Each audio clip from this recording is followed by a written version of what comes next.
Queremos presentar el segundo panel del día de hoy. De transparencia a buen gobierno con acceso a la información. A través de las miradas de la academia, la empresa, y vamos a dialogar sobre mecanismos que simplifican el acceso ciudadano a la información con un lenguaje claro e inclusivo, que permita conocer el quehacer del Estado y también sus funciones. Este panel, nuestro segundo panel, estará siendo moderado por Andrea González. Ella es representante de la SICAV en la Mesa Nacional del Estado Abierto. Y nos acompañará Mariol Virgili, directora del Departamento de Administración Pública y Ciencias Políticas de la Universidad de Concepción. Peter Sharp, abogado, consultor internacional y fundador de la Red Chilena de Justicia Abierta. Y Rafael Mach, Head of Solution Architecture de Latin America, Worldwide Public Sector Claro Empresas, también de Amazon Web Services y de Samsung. De transparencia a buen gobierno con acceso a la información. Andrea González, Rafael Mach, Peter Sharp y Mariol Virgili, a continuación con nosotros. Bienvenidos.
Buenos días a todas y todos los presentes hoy día en esta actividad tan importante. Para mí es un agrado ser moderadora de este tremendo espacio que vamos a presenciar, así que les invito a quienes están presentes a que se sienten y vengan a ser parte de esta conversación, porque bueno, durante toda esta jornada, la jornada de ayer, algunos de los conceptos que más hemos mencionado, que más han reiterado, tiene que ver con la transparencia, ¿cierto? Y la necesidad que tenemos de generar mayores espacios de transparencia para precisamente mejorar la democracia y mejorar también la acción que tenemos dentro del sistema público, dentro del Estado y dentro del gobierno, hacia las ciudadanas y los ciudadanos.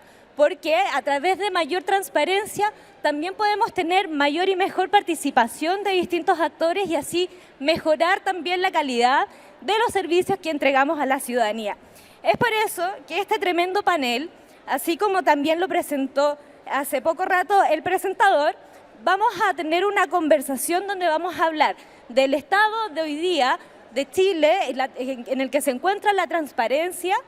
También vamos a poder revisar de manera comparativa cómo se está realizando en otros países desde una perspectiva también constitucional, y luego vamos a poder hablar sobre, y qué bueno que ya llegaron los panelistas, sobre la información y sobre la tecnología y cómo mejorar estos procesos de transparencia para la ciudadanía. Así que muchas gracias, les invito a aplaudir a nuestro panel que ya está aquí sentado.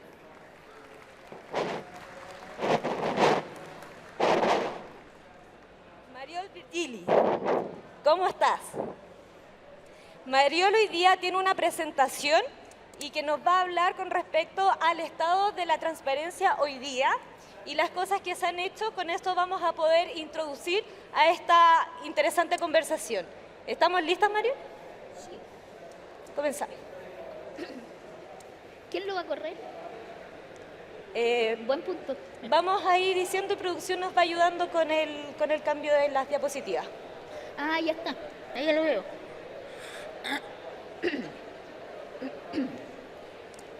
Bien, hola, buenos días a todos.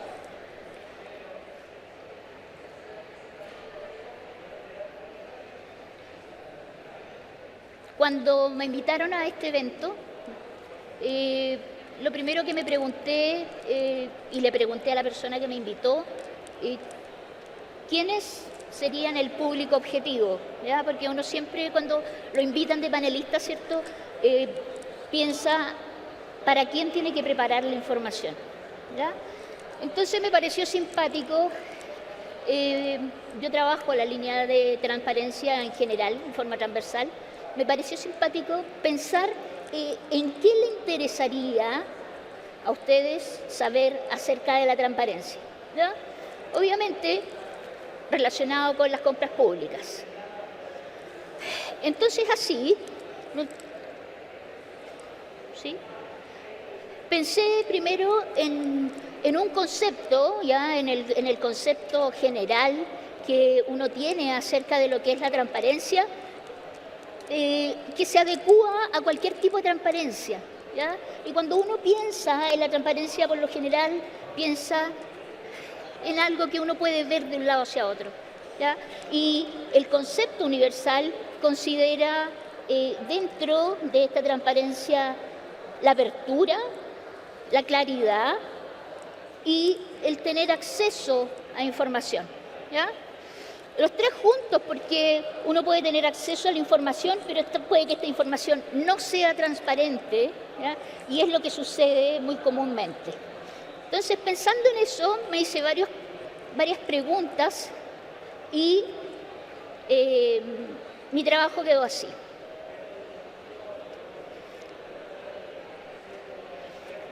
Quise dividir la transparencia de las compras públicas por fases, ¿ya? O sea, cómo ha evolucionado la transparencia en las compras públicas.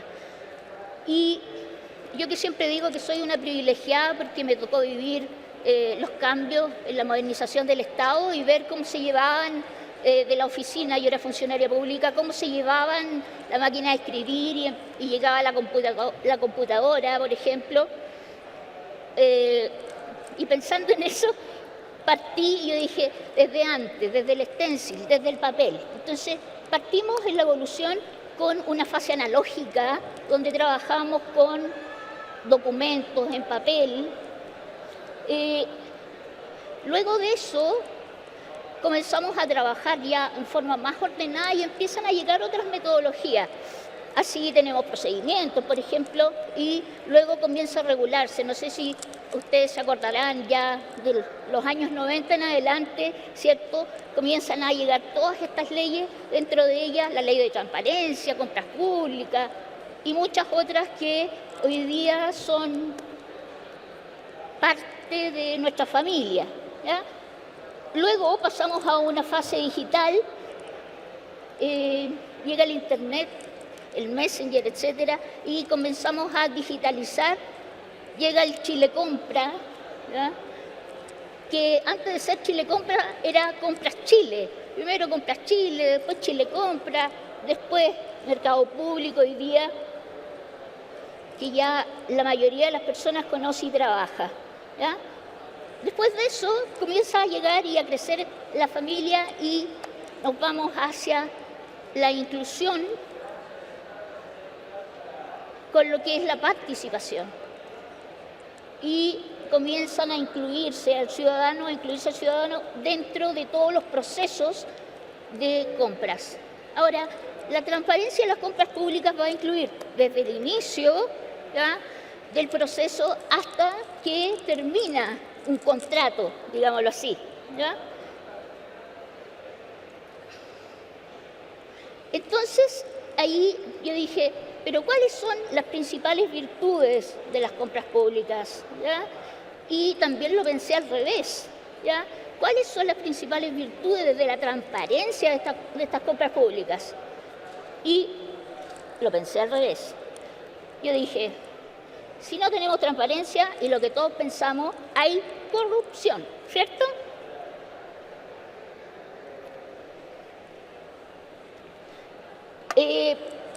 Por nuestra cultura siempre nos preocupamos de cómo se distribuyen los presupuestos, cómo se administran estos presupuestos. Entonces yo dije, principal virtud, ayudar a asegurar el uso eficiente de los fondos públicos, transparentar, fomentar la competencia, igual para todos, minimizar la corrupción, obviamente, porque mientras más nos están mirando, somos más transparentes, ¿eh? Y obviamente esto va a favorecer la mejora de las confianzas de las personas en las instituciones, que es algo que estamos perdiendo.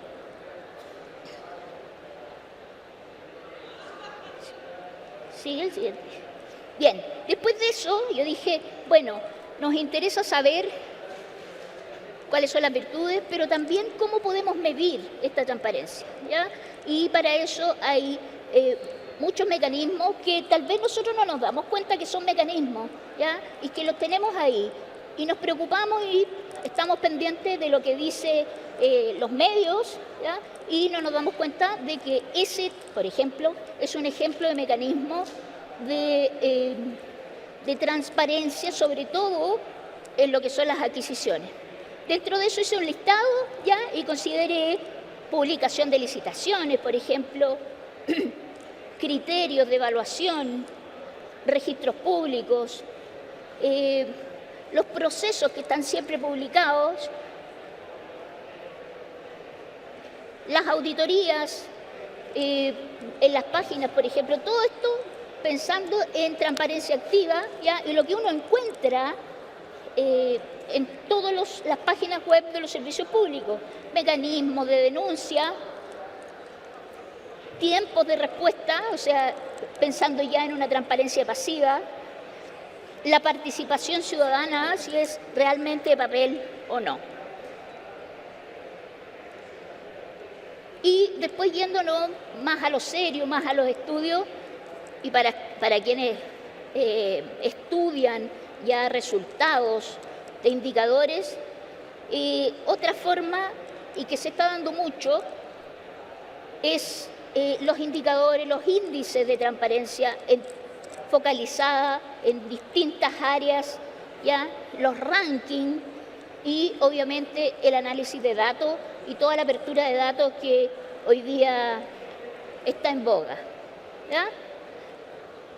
El otro punto eran los mecanismos, ¿ya? ¿Cómo o por medio de qué mecanismos se garantiza que la transparencia de las compras públicas sea efectiva? Entonces yo dije, bueno, hay dos mecanismos básicos, uno que es por el lado jurídico y que es todo lo que es la normativa. En ese sentido nosotros tenemos una normativa bien robusta, ¿verdad?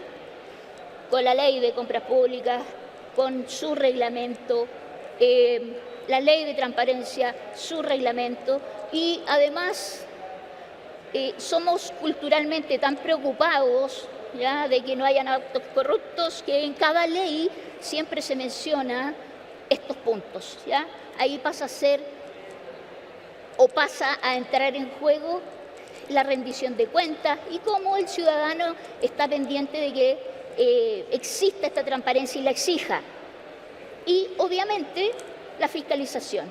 Y ahí tenemos muchos órganos fiscalizadores hoy día, tanto públicos como privados, ¿ya? No los voy a mencionar por temas de tiempo. Otro punto que me pareció interesante dar a conocer es, y que probablemente muchos de ustedes los conocen, las buenas prácticas que se tienen en temas de transparencia de compras públicas, ¿ya? Dentro de eso,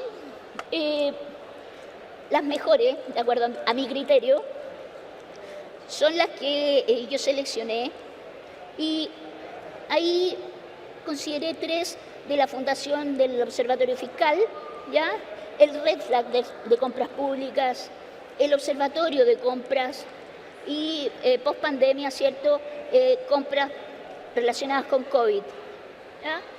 Y la plataforma maravillosa que lleva la Dirección de Compras Públicas con todos los datos abiertos, ¿ya? Y que ahí se puede encontrar muchísima información, lo que uno ni se imagina. Y por último, uno siempre piensa quiénes son los actores, quienes están ahí en la fiesta, digamos, ¿ya? Y dentro de esos, no quise mencionar aquí o colocar en esta presentación los actores estatales, sino que me fui más bien a los no estatales, ¿ya? Y pensando en que uno no piensa, digámoslo así, que este tipo de organizaciones está vinculada con o comprometidas con el tema de las compras públicas, ¿ya? Y la transparencia de esto. El que, a mi juicio, en el ranking la lleva, digámoslo así, yo consideré que Transparencia Internacional, muy preocupada, muy comprometida, la OCDE, el Banco Mundial, el Fondo Monetario Internacional, las universidades y los centros de estudio, y hoy en día los observatorios, ¿ya? Que cada día están haciendo nuevos observatorios que también se comprometen con la transparencia de estas materias. Bien, y terminando, yo consideré 10 aspectos que son importantes, los voy a mencionar solamente. Si alguno de ustedes después quiere saber mayor detalle, me pueden pedir mi correo, ¿ya?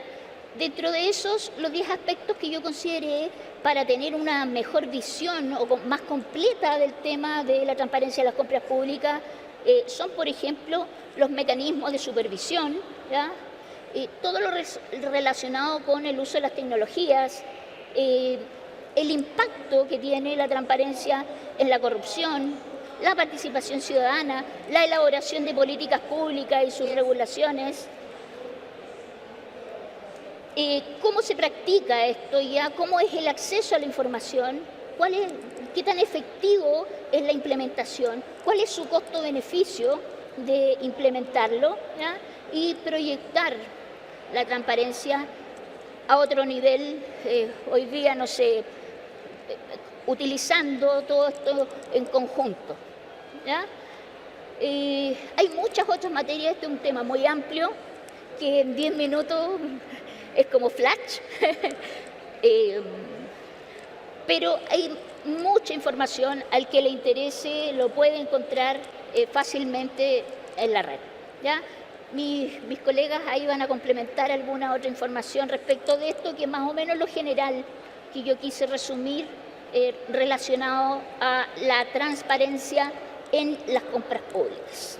Eso. Muchas gracias, Mariol. Sin duda que hay mucho tema que abordar con respecto a la transparencia, sobre todo en este mecanismo que son las compras públicas, ¿cierto? Pero te agradecemos por esta ilustración que nos acabas de hacer. Recordemos que Mariol es la directora del Departamento de Administración Pública y de Ciencias Políticas de la Universidad de Concepción. Y ahora quiero pedirle a Peter Char que podamos conversar también, ahondar un poco más con respecto a lo que venimos hablando con Mariol, pero desde un punto de vista de tu expertise. Recordemos que Peter Char es abogado, consultor internacional y fundador de la Red Chilena de Justicia Abierta, desde el punto de vista, ¿cierto?, constitucional, y cómo tú ves el tema de la transparencia aquí en Chile con respecto también al extranjero. ¿Aló? ¿Se escucha? Sí. Sí. Bueno, voy a poner el reloj de arena de los 10 minutos para no abusar de su paciencia. Yo te ayudo. Muchas gracias, Andrea. Muchas gracias a todos y a todas por este espacio surrealista, ¿no? Donde por un lado tenemos la oferta mercado y acá en una suerte de reflexión, de conversación, lo que habla de la diversidad de un Estado abierto, de un mercado abierto. Hoy en la mañana, cuando llegué, hacía bastante frío y me fui a tomar un café acá a la salida. Y cuando pedí el café, un café bastante rico, un latte, la señorita le pago el café, la cuenta, y me dice algo que me pasó otra vez, en otra oportunidad: cuentas claras conservan la amistad. Cuentas claras conservan la amistad. ¿Qué me estaba diciendo? ¿Qué nos dice? Y todas estas transacciones del mercado, ¿qué nos dicen? Cuentas claras, en otras palabras, es transparencia. Amistad es un buen negocio, es un buen Estado, es un buen gobierno. Incluso los epicúreos llamaban a la justicia amistad. Por lo tanto, cuando las cuentas están claras, es decir, cuando gestionamos en función de la transparencia, se hacen buenos negocios, tenemos buenos gobiernos, tenemos buen poder judicial, tenemos buen parlamento y tenemos mejor política. Ahora, los griegos cuando hablaban de la transparencia, le llamaban parresía. La parresía es el coraje de decir la verdad. Y juntaban dos elementos. La libertad de expresión, que aquí podría traducirse en la propaganda, pero no hay libertad de expresión si decimos mentiras. Es decir, no hay buena propaganda en el mercado público cuando lo que ofrecemos es un mal producto. Por eso es fundamental ser honestos. Los buenos negocios, tanto privados como públicos, se concentran en la transparencia y en decir la verdad. Por eso que marcas como Claro, Samsung, Dell, Carosi, etcétera, ¿cuál es su fortaleza? Que lo que dicen es. Que lo que dicen es. Eso es transparencia desde el punto de vista del mercado público. Y además, la ley de transparencia, debo decir, es algo nuevo.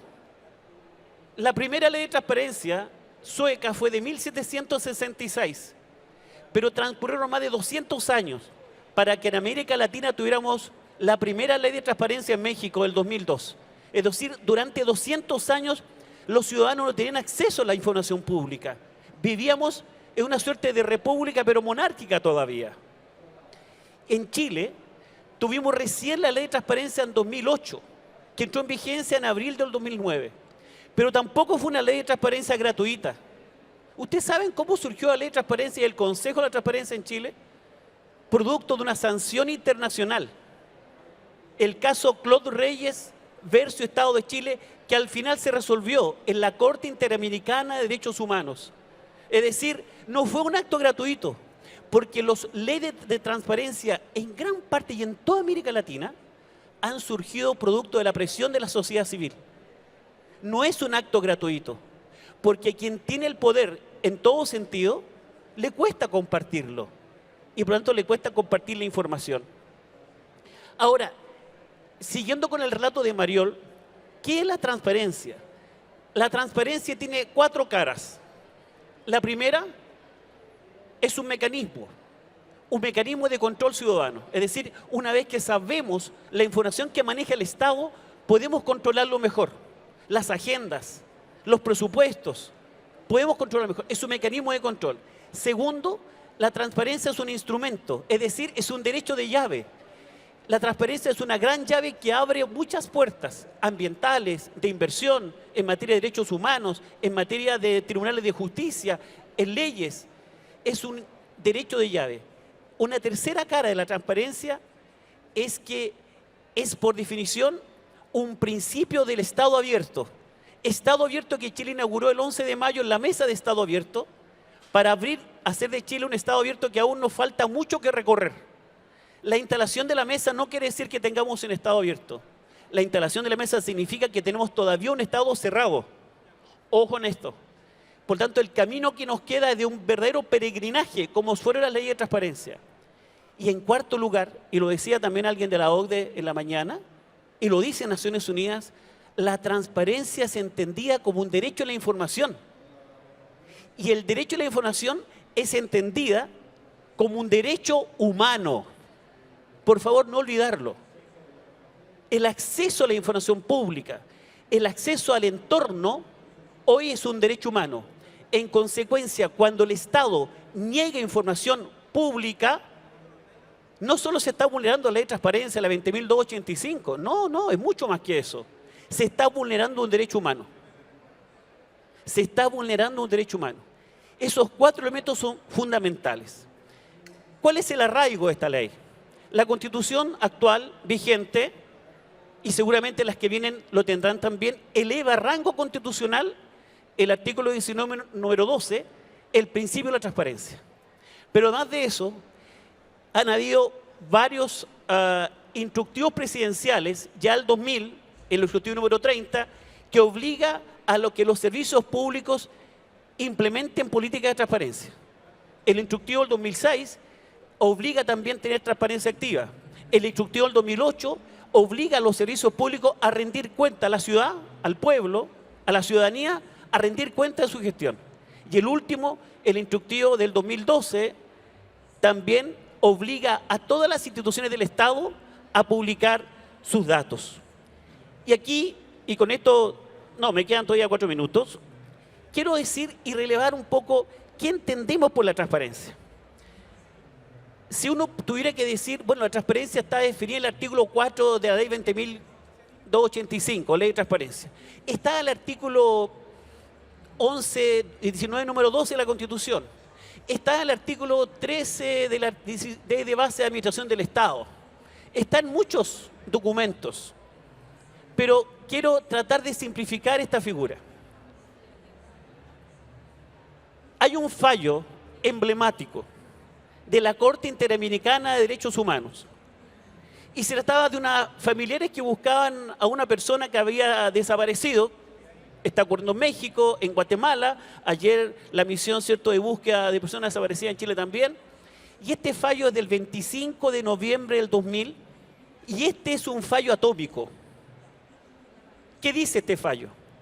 Que cuando hablamos del derecho a la información pública, es decir, cuando hablamos de la transparencia, es decir, uno de los 3 principios del gobierno abierto y del Estado abierto, dice ese fallo, vigente plenamente, estamos hablando del derecho a la verdad. Eso dice el fallo internacional. Chile es parte de la Corte Interamericana de Derechos Humanos, por lo tanto, cuando hablamos de transparencia pública, cuando hablamos de mercado público, cuando hablamos de acceso a la información, debemos tener claro 2 bastones. El primero, que es mi derecho humano, es mi derecho fundamental. Y el segundo, que cuando hablamos de transparencia, estamos hablando, corroborado por fallos internacionales, del derecho a saber la verdad. No basta solo con tener información. Esa información debe ser verdadera. Esa información debe ser verdadera. Porque estamos en una sociedad de la información, pero nos falta instalar ya la sociedad de la conversación. Por eso, cuando converso con alguien y le pido un café y ella me dice cuentas claras, es decir, transparencia, conserva la amistad, es decir, conservan el negocio y conserva la democracia, de eso se trata. Es decir, la transparencia reducida a un vaso de café. Esto es la transparencia. Que yo pedí un café y me lo dieron. Es de buena calidad y me lo dieron. Viene de Costa Rica, es un café Brit y es de Costa Rica. Por lo tanto, cada vez que hagamos negocios públicos o privados o pidamos información pública, no se olviden de esto. Es un derecho humano que a todos nos pertenece. Lo dicen todas las convenciones internacionales, lo dice nuestra Constitución política, lo dicen las instrucciones presidenciales, pero además, sobre todo, es exigir el derecho a la verdad. ¿Por qué? Porque la verdad es la que construye comunidad. La mentira destruye la comunidad. Pregunten solo a las redes sociales, donde el modelo de negocio es que estemos siempre peleando. Por eso que la transparencia es el eje de una sociedad, porque reivindica la verdad, que es una fuerza centrípeta, la que nos une, que nos mantiene conversando en base fundamentalmente a un espíritu comunitario, porque de eso se trata la transparencia. De algo tan antiguo, tan presente y tan necesario como es la verdad. Porque con la verdad mejoramos la democracia y con la verdad también, y esto para el otro lado, ¿cierto?, de este espacio, hacemos mejores negocios y generamos mejor economía. Muchas gracias por la invitación. Muchas Andrea. gracias, Peter. Un aplauso también para él. ¿No quiere el micrófono? ¿O estás bien con eso? Sí, 10 minutos. Ahí precisos. Queremos agradecer también por esta tremenda ilustración y de tener la posibilidad de hablar desde la transparencia también desde un sentido conceptual, ¿cierto? Y enfocado en el derecho que tenemos de la transparencia como acceso a la información. Ahora quiero pedirle a Rafael Mache, él recordemos que es Head of Solution Architecture, de Latin America Worldwide, Public Sector, Claro Empresas, Amazon Web Service y Samsung. Entonces podemos también verlo desde el punto de vista de la tecnología y del sector privado. Y quería consultarte a ti, Rafael, ¿cómo ves los desafíos que tenemos en Chile y también quizás en el mundo con respecto a alcanzar mayores niveles de transparencia a través también de la tecnología? Gracias, Andrea. Primero me gustaría agradecer por la invitación. Un placer estar aquí con ustedes. Voy a mencionar desde el punto de vista de tecnología 4 desafíos. El primer desafío es tener una infraestructura tecnológica que permita crecer para guardar una cantidad bastante grande de información y soportar un volumen bastante grande para acceso a esa información, que los ciudadanos puedan acceder a esos datos. E les vou dar um exemplo de por que isso pode ser um desafio. Em outubro do ano passado, tivemos a eleição para presidentes em Brasília.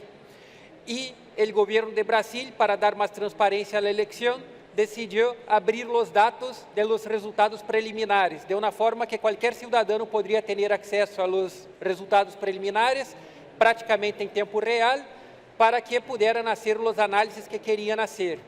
O desafio é que, em só um dia, tenían que soportar el acceso a más de 100 millones de personas.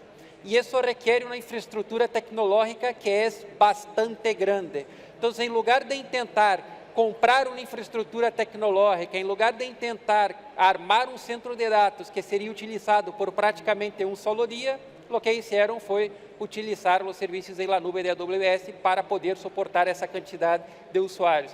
¿Y por qué eso es importante? Porque a quantidade de informação e o volume de acessos tende a crescer de uma forma exponencial. O segundo ponto é como as entidades governamentais podem compartilhar a informação em um formato estándar. E por que isso é importante? Porque permite que se pueda cruzar os dados. E cruzar os dados, quanto mais se puede cruzar os dados entre as distintas entidades governamentais, maior o valor. E um exemplo sencillo, um país aqui em Latinoamérica cruzou o dado do census com o dado do Ministério de Educação. E o que descobriram foi famílias que tinham lavadoras em sua casa, tinham niños com melhor desempenho na escola. E por que isso? Porque com a lavadora, a família tinha mais tempo para estar com o niño e generava melhor desempenho na escola. Então, quanto mais se pode cruzar esses dados, maior o valor que se pode extrair. E já que estou falando de cruzar os dados, o terceiro desafio é como puedo analisar os dados das distintas entidades governamentais que estão compartilhando, que é um volume bastante grande de dados. E como puedo buscar essas correlações? Quem vai pensar que a lavadora pode impactar o desempenho de um niño na escola? E aí cada vez mais vem o uso da inteligência artificial. E aí a nuvem cada vez mais democratizando o uso da inteligência artificial. O que permite a inteligência artificial é descobrir esses padrões, descobrir essas correlações e entender, por exemplo, como vai estar uma métrica, um desempenho hacia o futuro. E para terminar, um outro ponto importante é que existir um veículo de compra para que as entidades governamentais possam ter acesso a essas tecnologias. E em Chile temos o convênio marco. E claro, empresas é o aliado de AWS e no convênio marco para prestações de serviço em la nube e permite que entidades governamentais possam ter acesso à la nube e a especialistas para que possam ajudar a aumentar a transparência através do acesso à informação. Muchas gracias y también quería aprovechar de que estamos conversando esto, entender también, ahondar un poco más cómo es que esta información y esta transparencia puede ayudar a mejorar incluso la tecnología dentro del país, como tú bien algo inducías. Bien. Cuando pensamos en el acceso a la información, normalmente asociamos a la transparencia, que es el beneficio claro del acceso a la información. pero también un otro beneficio del acceso a la información es fomentar la innovación y fomentar el desarrollo tecnológico de un país. Y un ejemplo de eso es lo que hizo la ciudad de Londres. La ciudad de Londres tenía un montón de datos de transporte, datos de la localización de los autobuses, la localización de los metros, cuántas personas estaban usando el transporte público. Y lo que la ciudad de Londres decidió hacer fue, en lugar de intentar innovar con esos datos, ¿por qué no hacer con que esos datos sean públicos y dejamos que cualquier ciudadano, cualquier entidad pueda innovar a través de esos datos? Y el resultado de eso fue que más de 20 startups en la ciudad fueron creadas solo para explorar los datos del transporte público. Empezaron a crear startups, estudiantes empezaron a ver el valor de eso, soluciones, por ejemplo, de cómo llegar de un punto A a un punto B a través del transporte público, cómo combinar el transporte privado con el transporte público. Eso generó más de 500 puestos en el área de tecnología, solo para explorar esos datos, y también el beneficio económico, que estima que la ciudad ahora recauda más de 130 millones de euros al año solo por el hecho de tornar público los datos de transporte. Y no hace falta ir tan lejos. Tenemos aquí en Chile un ejemplo que es el Observatorio de Datos, que es una entidad público-privada y académica que lo que hace es fomentar el acceso a la información científica, como por ejemplo datos de astronomía. Entonces Chile, siendo un referente en astronomía, lo que hace eso es disponibilizar de forma gratuita a cualquier científico datos de astronomía que han ayudado a desarrollar no solo la comunidad científica de Chile, sino la comunidad científica de todo el mundo. Muchas gracias. Yo creo que es sumamente relevante que podamos hacer énfasis en lo que estamos conversando ahora, porque yo creo que seamos honestos y honestas. ¿A quiénes de ustedes le ha pasado que de pronto piden información a algún servicio público de algo específico y quieren hacer análisis de eso, pero le llegan, no sé, 20 páginas de un PDF que finalmente hay que transcribirlo y pasarlo a un Excel y que finalmente termina como dificultando mucho, porque por un lado nos están entregando, ¿cierto?, la información, pero por otro lado, ¿cómo nosotros podemos manejar esa información y hacemos que esa información también sea manejable? Entonces, a ver, levántenme la mano por aquí, por ejemplo, a quienes le ha pasado algo así o quienes han visto quizás en la posición en la que le llega una solicitud de información como funcionario público y termina enviando quizás como un montón de papeles casi por cumplir nomás. Entonces yo quería pedirte también a ti, Peter, que nos comentaras un poco de qué opinión tienes tú de cómo podemos avanzar también en esa arista. Bueno, complementando lo que Silvia Marioli y Rafael, ¿qué nos une a nosotros? La palabra, el lenguaje. Eso nos mantiene unidos. ¿Le ha pasado a ustedes? Yo cuando converso con mi hijo millennials, me habla un lenguaje muy millennials. Me habla de input, de compliance, de input, de output. Entonces le dije, hijo, hablemos el español paternal y fraternal. Ah, papá, es que tú estás en otra. Por eso que lo que mantiene unido a la comunidad es la palabra, es el lenguaje.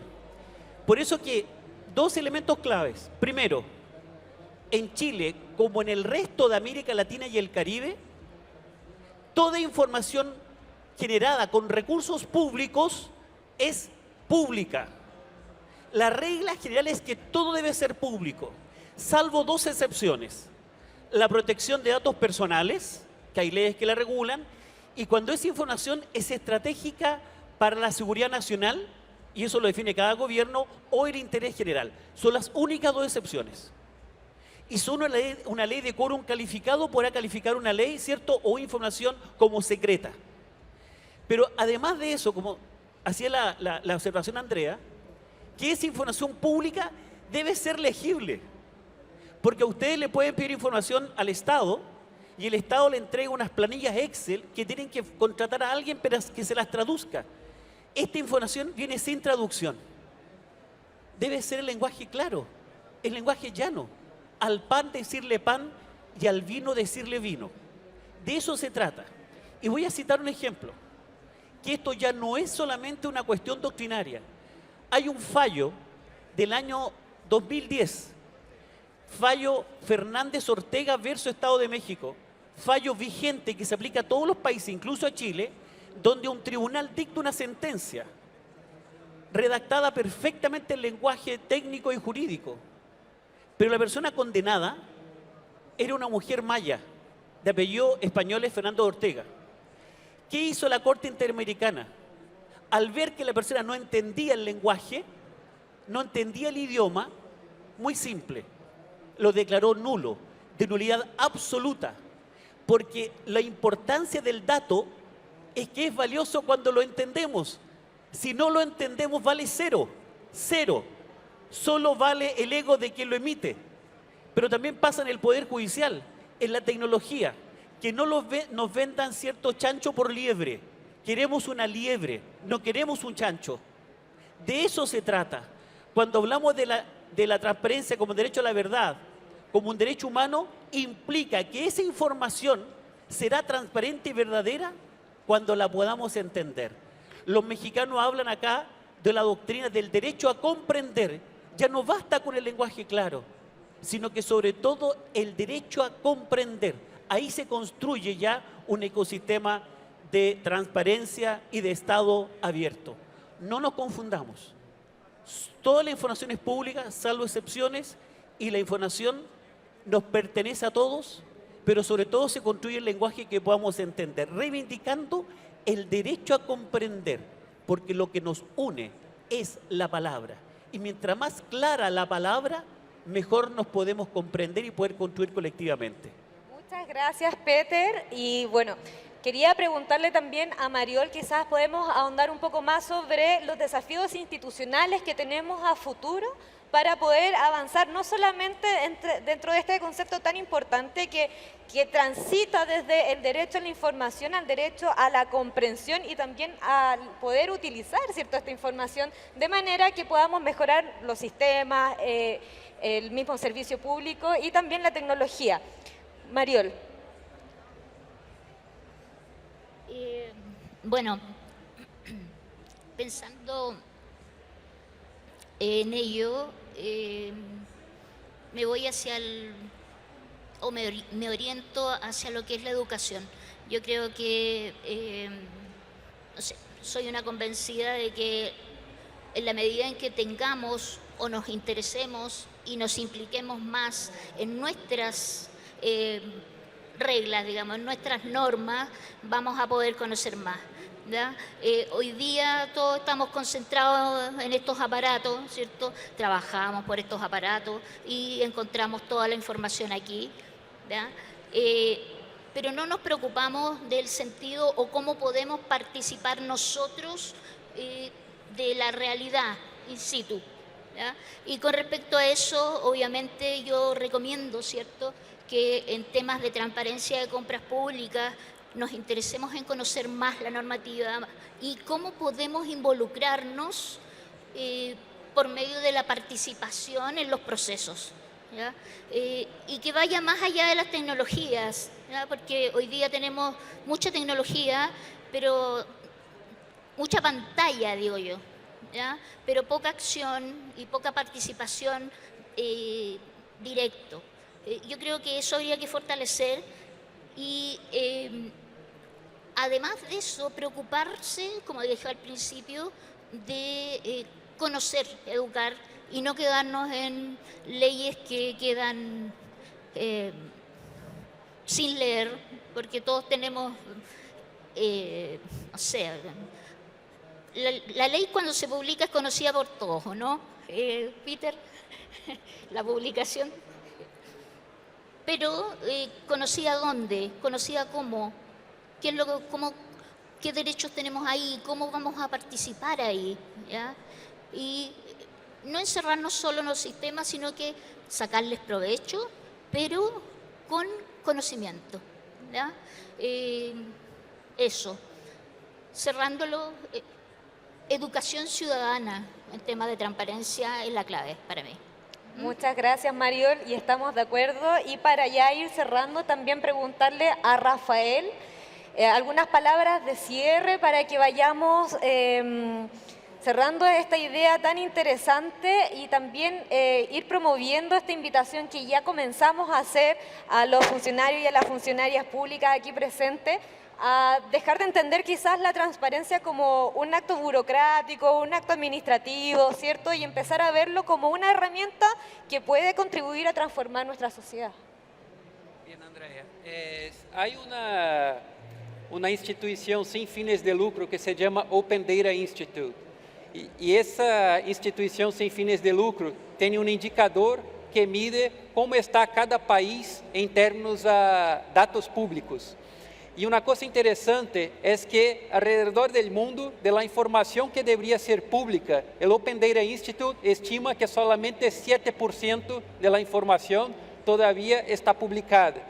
Y menos de 50% de esos 7% que está publicado es un dato que sea útil. Como comentó Peter, es un dato que se puede ser usado.